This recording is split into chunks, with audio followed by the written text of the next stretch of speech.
नमस्कार दोस्तों, स्वागत है आप सभी का आपका अपने चैनल लाइब्रेरी अड्डा में।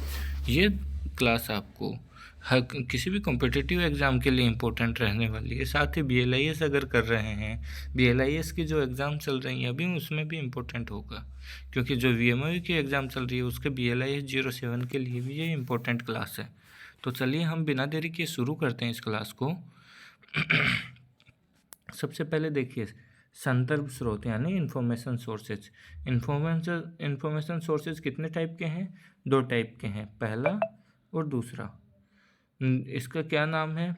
देखो, डॉक्यूमेंट्री सोर्सेज ऑफ इंफॉर्मेशन क्या है? सूचना के दस्तावेजी स्रोत। मतलब जो डॉक्यूमेंट्री फॉर्म, मतलब दस्तावेज जिनको बनाया जा सके और जिनको दस्तावेज में नहीं बनाया जा सके, नहीं लिया जा सके, वो नॉन डॉक्यूमेंट्री होंगे। दो टाइप के इंफॉर्मेशन होती है, एक तो डॉक्यूमेंट फॉर्म में होगी, दूसरा नॉन डॉक्यूमेंट फॉर्म में होगी। ठीक है, अब इनको विस्तार से हम पढ़ते हैं, डॉक्यूमेंट में कौन सी होगी, नॉन डॉक्यूमेंट में कौन सी होगी। आप तो ये समझो, अभी जो लिखित में होगी वो डॉक्यूमेंट होगी, जो लिखित में नहीं होगी वो नॉन डॉक्यूमेंट होगी। ठीक है, अब चलते हैं आगे। डॉक्यूमेंट्री और नॉन डॉक्यूमेंट्री सोर्सेज को टाइम टाइम पे क्या है कि अलग अलग विद्वानों ने अलग अलग कैटेगरी में डिवाइड किया है। जैसे कि क्या है, यहाँ पे लिखा है documentary sources. Documentary sources of knowledge are categorised in various ways by different authors, some notable classifications are. मतलब अलग अलग लेखकों के द्वारा अलग अलग तरीके से क्या किया गया, वर्गीकृत किया गया सूचना स्रोतों को। ठीक है, तो सबसे पहले आते हैं हमारे CM हैंसन साहब, इनके बारे में पढ़ते हैं हम। तो इनने क्या किया कि इनने जितने भी सूचना स्रोत हैं उनको बोला कौन से, डॉक्यूमेंट्री। डॉक्यूमेंट्री मतलब दस्तावेजी, जिनको लिख सकते हैं, जिनको रिकॉर्ड में रख सकते हैं, उनको किस तरीके से उनको इनको दो तरह से वर्गीकृत किया। पहला प्राइमरी सोर्सेज मतलब प्राथमिक स्रोत, दूसरा सेकेंडरी सोर्सेज यानी द्वितीयक स्रोत। दो स्रोतों में बांटा, एक तो प्राइमरी स्रोत, प्राथमिक स्रोत या प्राइमरी सोर्स, दूसरा सेकेंडरी स्रोत या सेकेंडरी सोर्स। ठीक है, इसके बाद आते हैं डेनिस ग्रोगन साहब। इनने बोला नहीं नहीं नहीं जी, दो में नहीं, तीन में होगा, तीन हिस्सों में बांटना है हमें। जैसे कि कब किया ये, इनने कब किया? 1981 में किया। किसने? डेनिस ग्रोगर साहब ने। अब देखो इसमें डिटेल में चर्चा करते हैं। Grogan classifies documentary sources into 3 categories based on their information characteristics. जो सूचना के जो उनके गुण हैं उनके हिसाब से उन्होंने 3 तरह से बांटे। पहला कौन है? पहला कौन सा? प्राइमरी सोर्सेज यानी प्राथमिक स्रोत। ध्यान से सुनना, these are original sources of information representing new knowledge और new interpretation of existing knowledge. तो क्या है ये प्राइमरी सोर्सेज या प्राथमिक स्रोत? वो हैं या तो वो क्या है कि एकदम नया ज्ञान होगा, या फिर जो पुराना ज्ञान है उसको इंटरप्रेट करके नया ज्ञान बनाया गया हो।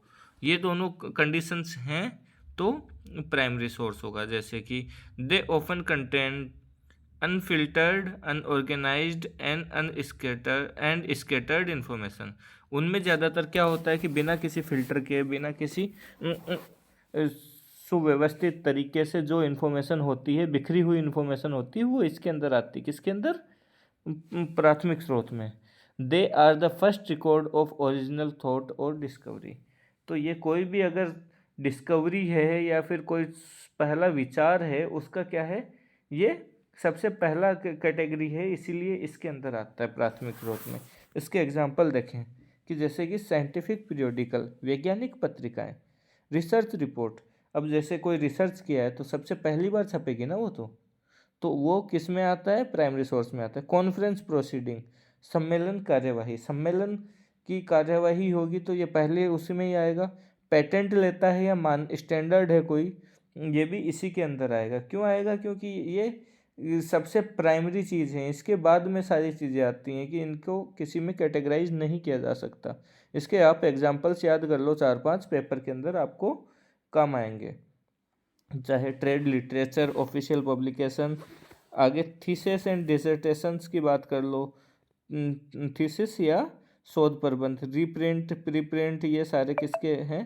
कोई डायरी होगी किसी की, ये सारे किसके एग्जाम्पल हैं? प्राइमरी सोर्स के। सेकेंडरी सोर्स में देखना अब क्या आता है, These sources compile and repacking existing knowledge from primary sources. ये दोनों क्या हैं, या तो प्राइमरी सोर्स, सेकेंडरी सोर्सेज वो सोर्स होते हैं जो या तो प्राइमरी सोर्स हैं, ये मतलब प्राथमिक स्रोत है, उसको कंपाइल करके संकलित करके बनाया जाता है, या वापस से रीपैकिंग किया जाता है, मतलब वापस से नया बनाया जाता है उसको, या इकट्ठा करके शॉर्ट फॉर्म में बनाया जाता है। ऐसी चीज़ कोई होगी, ऐसा कोई सोर्स होगा, वो सेकेंडरी सोर्स कहलाएगा। ये एग्जाम्पल से आपको समझ आएगा।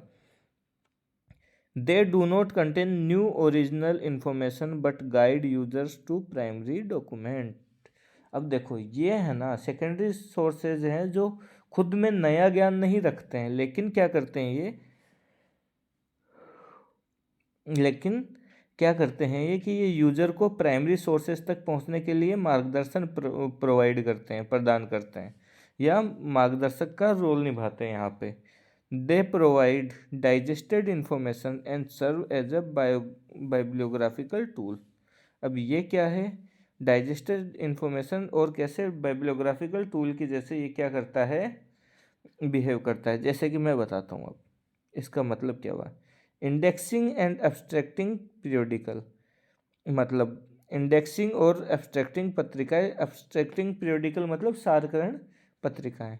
अब देखो इंडेक्स हम किसकी बनाते हैं, जो पहले बुक आ चुकी है उनका हम क्या कर सकते हैं, क्या करते हैं, एक लिस्ट बनाते हैं, उसकी इन्फॉर्मेशन लिखते हैं। सारकरण पत्रिका मतलब क्या हुआ कि पहले कोई बड़ा पेपर छपा होगा, उसका हमने समरी लिया ना, सार निकाला, फिर लिखा इसमें। या फिर बिब्लियोग्राफीज यानी ग्रंथ सूचियाँ, तो इसमें कोई ग्रंथ की तो बात हो रही नहीं, ग्रंथ सूची है, तो ये सेकेंडरी सोर्स है। ग्रंथ क्या होगा, प्राइमरी सोर्स होगा, प्राथमिक सोर्स होगा, और उसकी सूची क्या होगा, द्वितीय स्रोत होगी। ठीक है। ऐसे current awareness bulletin, current awareness bulletin है वो कैसे होगी, जैसे कि देखो पहले कुछ छप गया, उनको सबको एक जगह संकलित करके ये क्या करेगी, वापस से एक जो करंट में जो जो अवेयरनेस है, जागरूकता है फैलाने के लिए, वर्तमान जागरूकता बुलेटिन है ये। ऐसे ही कोई भी रिव्यू है या टेक्निकल ट्रांसलेशन है, देखो ट्रांसलेशन की बात आई तो जैसे कि कोई ओरिजिनल लैंग्वेज रही होगी ना, उसका ट्रांसलेशन करेंगे, उसका अनुवाद करेंगे, तो अनुवाद करते द्वितीय स्रोत हो गया। और अनुवाद नहीं करा, ओरिजिनल है, तो वो क्या है, प्राथमिक स्रोत। ऐसे ही टेक्स्ट बुक क्या है, द्वितीयक स्रोत है। मोनोग्राफ द्वितीयक स्रोत है। ऐसे ही क्या है आगे, रेफरेंस सोर्सेज, जितने भी ये हैंडबुक, मैनुअल, पंचांग, डायरेक्टरी, निर्देशिका, मैप, एटलस, ये सारे क्या हैं, द्वितीयक स्रोत हैं। आपको इनमें से 5 या 6 एग्जाम्पल याद होने चाहिए पेपर के अंदर लिखने के लिए। ठीक है। आगे तृतीयक स्रोत क्या होते हैं, These sources contain information distilled from primary and secondary sources and help users locate these sources.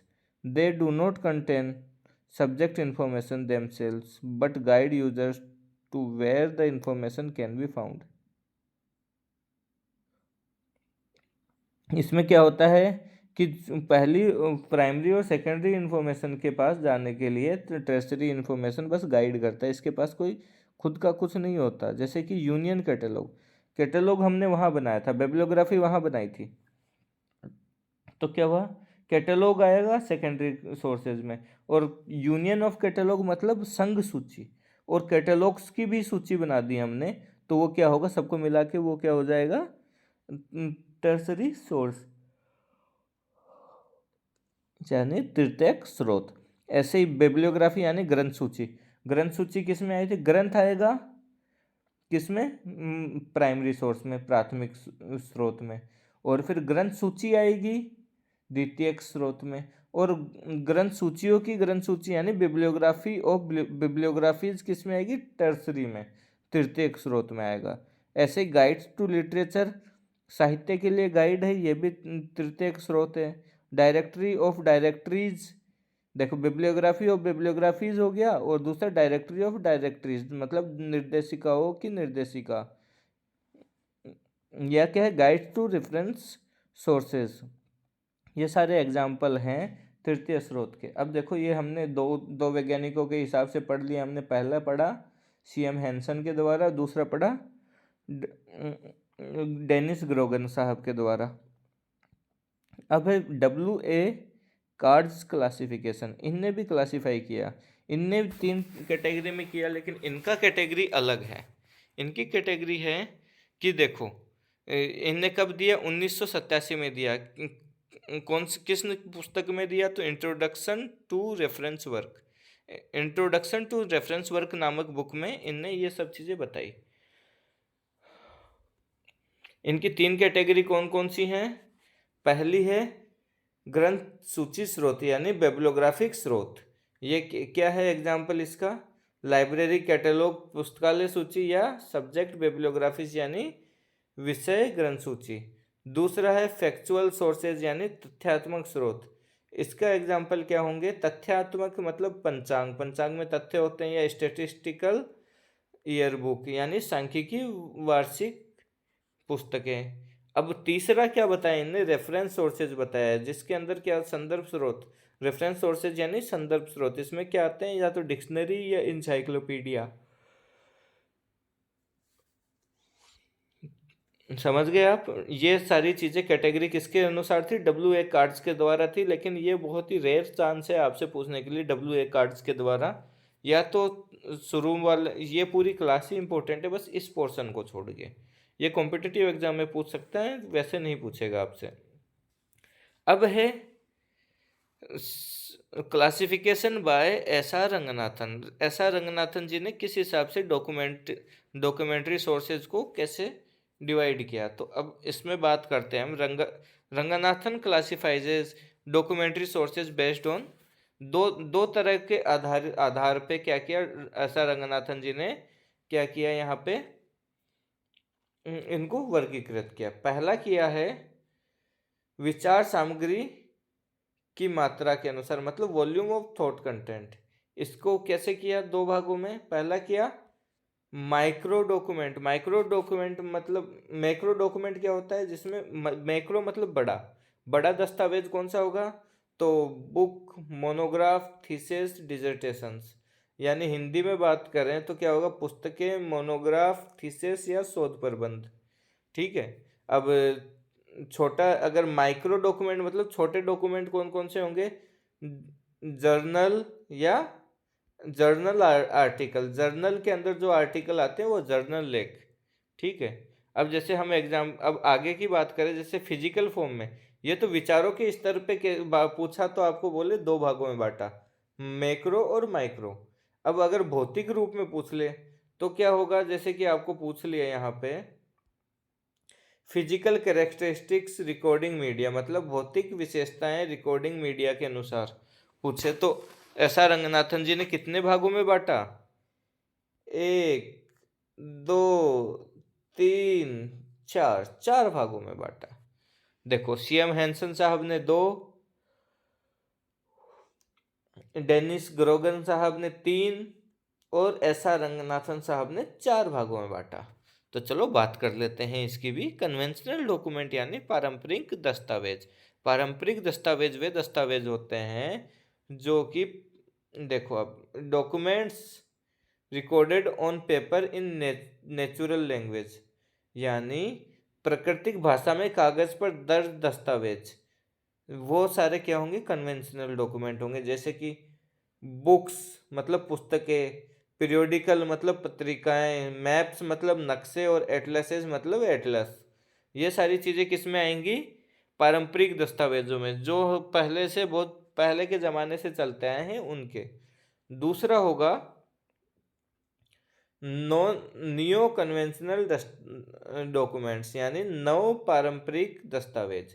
इसके अंदर क्या होंगे कि जैसे कि जो प्राकृतिक भाषा में लिखे थे वो तो नॉर्मल हो गए। जैसे इंडिया वाले सबसे विद्वान थे तो वो लोग ये सब बना तो लेते थे, लेकिन क्या नहीं लेते थे? पेटेंट। पेटेंट नहीं लिया हमने कभी। स्टैंडर्ड, स्पेसिफिकेशंस और पेटेंट मतलब मानक, विनिर्देश और पेटेंट, ये सारी। तो हम इसको क्या बोलेंगे? नव पारंपरिक दस्तावेज हैं। ठीक है। याद करने के लिए आप ऐसे याद कर सकते हो। अब तीसरा आया गैर पारंपरिक दस्तावेज यानी नॉन कन्वेंशनल डॉक्यूमेंट। इसमें क्या आएगा? माइक्रोफॉर्म्स, मतलब जो छोटे फॉर्म में लिखा जाता है उसको। ऑडियो विजुअल डॉक्यूमेंट मतलब जो श्राव्य और दृश्य दस्तावेज, जो जिसमें ऑडियो वीडियो हो वो, या फिर माइक्रोफोन। अब अगला किस्म कैटेगरी है जो है मेटा डाटा, मेटा दस्तावेज। इसमें क्या है, document produced by direct recording of phenomena using instruments, मतलब फोटोग्राफ्स, फैक्सेस, उपकरणों का उपयोग करके घटनाओं की सीधी रिकॉर्डिंग द्वारा निर्मित दस्तावेज, तस्वीरें और फैक्स, ये सारे क्या होंगे, मेटा डॉक्यूमेंट्स होते हैं। ठीक है, चलिए अब आगे बढ़ते हैं। क्या है अदर सोर्सेज। अब देखो अदर डॉक्यूमेंट्री सोर्सेज क्या क्या होते हैं, ये सबसे इम्पोर्टेंट है। जैसे कि अब मैं आपको बताता हूँ, आप लिखते जाइएगा या समझते जाइएगा ध्यान से सुन के। पैम्पलेट आप किसको बोलेंगे, short non periodical print publication, कम गैर आवधिक मुद्रित प्रकाशन, इसे क्या बोलते हैं, पैम्पलेट बोलते हैं। इसके बाद में क्या है, पुस्तकें। पुस्तक किसको कहेंगे आप, जिसके अंदर कम से कम कितने पेजेस हो, 49 पेज हों। ठीक है, non periodical printed publication at least 49 pages, मतलब कम से कम 49 पृष्ठों के गैर आवधिक मुद्रित प्रकाशन।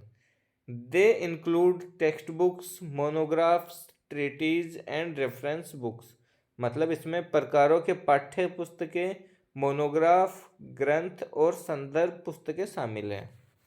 ये सारी इसके अंदर होती हैं। इसके बाद में क्या है, ट्रीटीज यानी ग्रंथ। ग्रंथ के अंदर क्या है, जैसे कि long formal piece of writing on particular subject, किसी विशेष विषय पर लंबे औपचारिक लेखन। अब एक और चीज़ होती है, आपने सुना होगा ना, मोनोग्राफ। मोनोग्राफ क्या होता है, मोनोग्राफ होता है भाई कि detailed studies of single specialised subject, यानी किसी एकल विशिष्ट विषय का विस्तृत अध्ययन, एक ही सब्जेक्ट के ऊपर डिटेल्ड कुछ लिखा हो उसे मोनोग्राफ बोलते हैं। आगे है डिक्शनरी। डिक्शनरी तो शब्दकोश, ये तो हम 2 दिन से पढ़ ही रहे हैं। List of words with their meanings, ठीक है, ये इतना ही लिखा मैंने इसीलिए। अब नॉन डॉक्यूमेंट्री सोर्सेज मतलब गैर दस्तावेजी स्रोत क्या क्या होते हैं, तो these sources are not recorded in a fixed format and include oral traditions, interviews, personal experiences, observations and artifacts, मतलब ये स्रोत एक निश्चित प्रारूप में दर्ज नहीं होते हैं और इनमें मौखिक परंपराएं, साक्षात्कार, व्यक्तिगत अनुभव, अवलोकन और कलाकृतियां शामिल हैं। अब देखो इसके कुछ एग्जाम्पल्स हैं, यहाँ पे देखो, here how you can make this colourful and attractive word. हाँ बस इतना ही है, इसमें ये चीज़ें नहीं हैं। ठीक है, इस वीडियो में इतना ही। धन्यवाद। जय हिंद, जय भारत।